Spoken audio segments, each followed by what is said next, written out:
നമസ്കാരം. തദ്ദേശ തെരഞ്ഞെടുപ്പിൽ ഭരണപക്ഷത്തിന് ഇത്രയും വലിയ തിരിച്ചടി ഉണ്ടാകാൻ കാരണം മുഖ്യമന്ത്രി പിണറായി വിജയന്റെ പ്രതികരണം മാത്രം.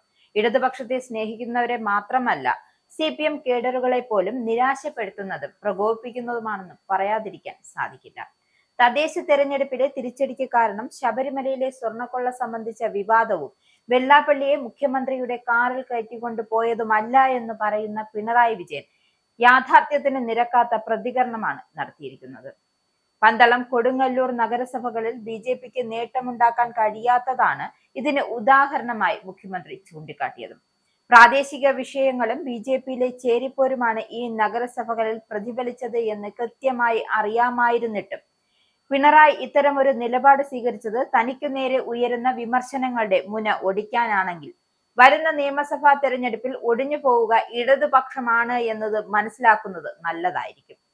കോൺഗ്രസിനോടോ മുസ്ലിം ലീഗിനോടോ ഉള്ള സ്നേഹം കൊണ്ടല്ല, മുഖ്യമന്ത്രി പിണറായി വിജയനോടും അദ്ദേഹത്തിന്റെ നിലപാടുകളോടുമുള്ള ജനങ്ങളുടെ എതിർപ്പ് കൊണ്ടാണ് ഇടതുപക്ഷത്തിന് ഇത്രയും വലിയ തിരിച്ചടി നേരിട്ടിരിക്കുന്നത് എന്നത് പരമമായ യാഥാർത്ഥ്യം. വർഗീയ വിഷം തുപ്പുന്ന വെള്ളാപ്പള്ളിയെ ഔദ്യോഗിക കാറിൽ കയറ്റിക്കൊണ്ടുപോയതിനെ നിസാരവൽക്കരിക്കാൻ ശ്രമിക്കുന്ന പിണറായി വിജയൻ ഈ ഒരു ദൃശ്യം മുസ്ലിം ലീഗ് ഉൾപ്പെടെയുള്ള പ്രതിപക്ഷ പാർട്ടികൾ, ന്യൂനപക്ഷ കേന്ദ്രങ്ങൾ എങ്ങനെയാണ് ഉപയോഗപ്പെടുത്തുന്നത് എന്ന് മനസ്സിലാക്കുന്നതും നല്ലതാണ്.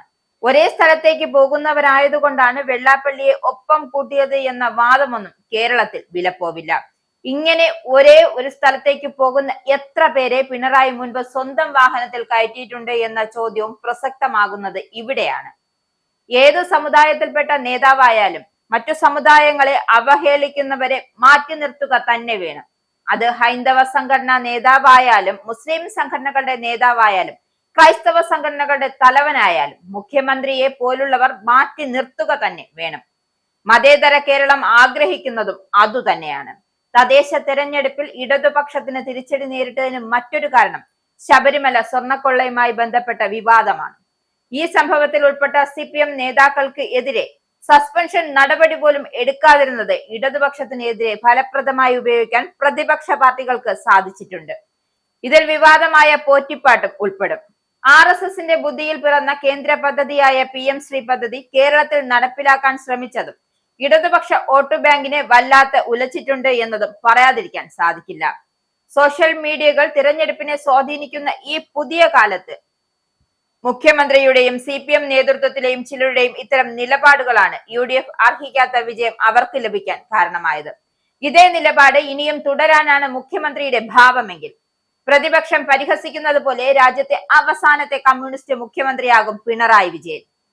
വെള്ളാപ്പള്ളിയെ കൂട്ടുപിടിച്ച് ഈഴവ വോട്ടുകൾ പെട്ടിയിലാക്കാമെന്ന് കരുതുന്നത് ഇടതുപക്ഷത്തിന് ലഭിക്കുന്ന ഉള്ള ഈഴവ വോട്ടുകൾ കൂടി നഷ്ടപ്പെടാനേ ഇടവരുത്തൂ എന്നത് പരമമായ സത്യമാണ്. തദ്ദേശ തെരഞ്ഞെടുപ്പിലെ പ്രകടനം മാത്രം മുൻനിർത്തി BJPയെ ചെറുതായി ഒരിക്കലും മുഖ്യമന്ത്രി കാണരുത്. നിയമസഭാ തെരഞ്ഞെടുപ്പിലെ വോട്ടിംഗ് രീതി തന്നെ വേറെയാണ്. ലോക്സഭാ തെരഞ്ഞെടുപ്പിൽ BJPയിലേക്ക് പോയ ഇടതുപക്ഷ വോട്ടുകൾ നിയമസഭാ തെരഞ്ഞെടുപ്പിൽ തിരിച്ചു പിടിക്കാൻ കഴിഞ്ഞില്ലെങ്കിൽ അതും ആത്യന്തികമായി നേട്ടമാവുക UDFനാണ് എന്നതിലും സംശയം വേണ്ട. എന്തായാലും ഈ സാഹചര്യത്തിൽ മുഖ്യമന്ത്രി പിണറായി വിജയൻ ഒന്ന് കരുതിയിരിക്കുന്നത് നന്നായിരിക്കും.